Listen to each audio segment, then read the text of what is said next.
नमस्कार दोस्तों, आप सभी का स्वागत है आपके अपने YouTube चैनल प्लांट ग्रो। और आज की वीडियो में हम बात करने वाले हैं गिलोय की, जिसे क्वीन ऑफ हर्ब्स भी कहा जाता है। जैसे दोस्तों आप मेरी वीडियो में देख रहे हैं कि मेरी गिलोय इतनी अच्छी ग्रो कर रही है। दोस्तों आप इसे कटिंग से इजीली ग्रो कर सकते हैं और दोस्तों आपकी कटिंग से ये आराम से अच्छी ग्रो हो जाएगी। दोस्तों हमें ये ध्यान रखना है कि इसे अच्छे से वाटरिंग करें और जो इसका पॉट है उसमें ज़्यादा से ज़्यादा ड्रेनेज होल होने चाहिए।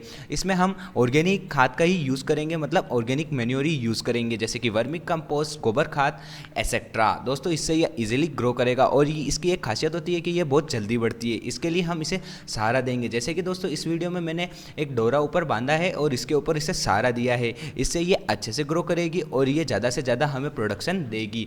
प्रोडक्शन मतलब दोस्तों ये बहुत सारी मेडिसिन प्रॉपर्टीज़ होती है इसमें और इससे हमारी सेहत अच्छी रहती है। दोस्तों जैसे कि मेरी वीडियो में आप देख रहे हैं मेरी गिलोय इतनी अच्छी ग्रो कर रही है। मैंने ये सारी टिप्स फॉलो की है, आप भी टिप्स फॉलो करें। थैंक यू दोस्तों।